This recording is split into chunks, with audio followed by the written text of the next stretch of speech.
Hey Coach, it's Joe Salas here. It's been a while since I put a video up, but right now we're knocked out of action because of the hurricane, so I got bored and wanted to do one. The one I didn't go over when we were doing all the other 90 game was 92. And be honest with you, I got to the point where I really thought we weren't going to put 92 in the first year. I've always counted 92 as a high investment play.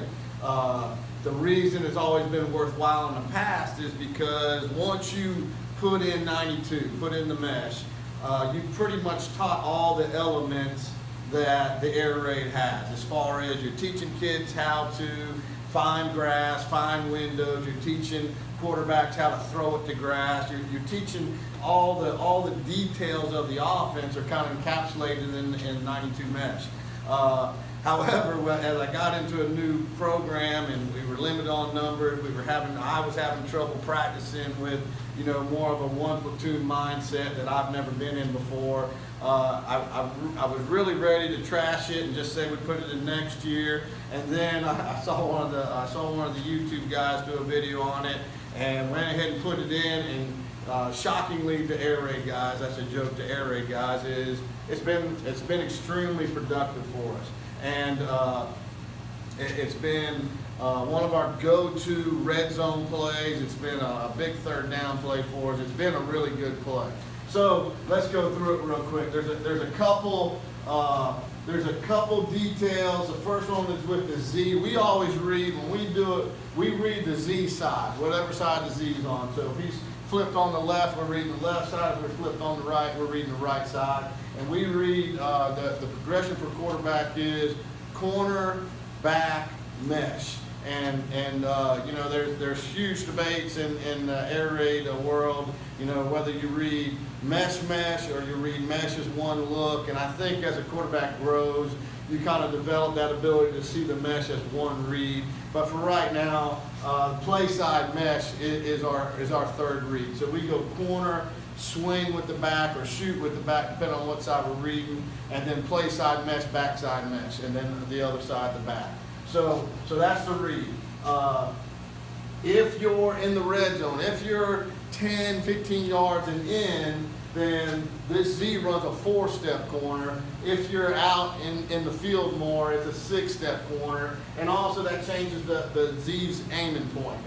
If you're in the red zone, he's aiming at the back pylon. If you're in the middle of the field, he's aiming at the front pylon as he makes his break, understanding that the quarterback's going to throw it to grass. So it might start out looking like a beautiful corner route, and then all of a sudden that thing flattens out because the quarterback threw it underneath because that's where the grass was. And that's a kind of a learning curve for both quarterback and Z.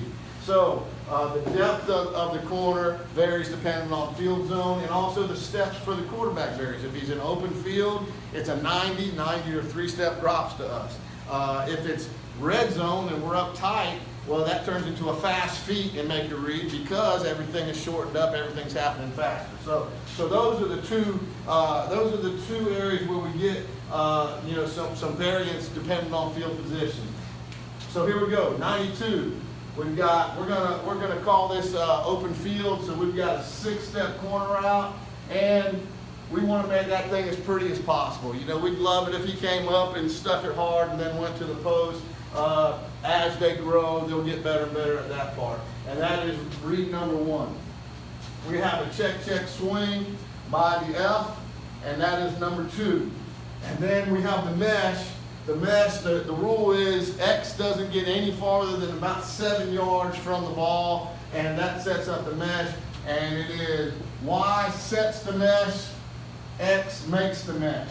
And in practice, and really they don't do it in a game like I want them to, but we really want them to slap hands as they cross each other to make sure that mesh is close enough because you're getting a natural pick. Now, mummyism is this. We want that thing at 6 yards. We want Y to set the mesh at 6, but the rule is the X is going to make the mesh no matter what. So if this Y messes up and runs it at 10, X is going to make the mesh.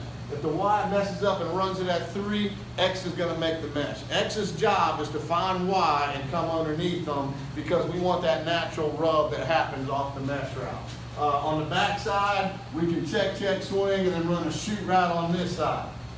Now, this to us would be blue 92. And like I said, awesome red zone play. I just talked to my quarterback. He came up here and lifted, and you know, so far this year, the mesh has been open every single time. He's fallen in love with this corner route, and it's been a good play, it's been a productive play for us.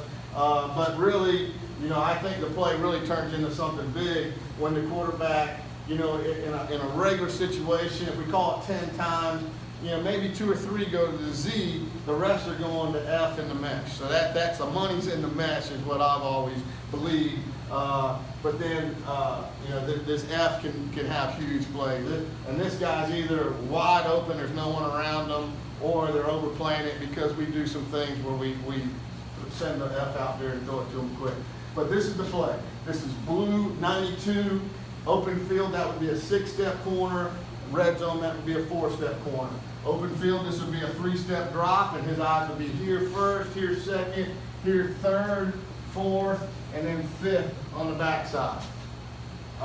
If it was red zone, he'd be fast feet, same reads, but it would just, everything would be happening a lot faster.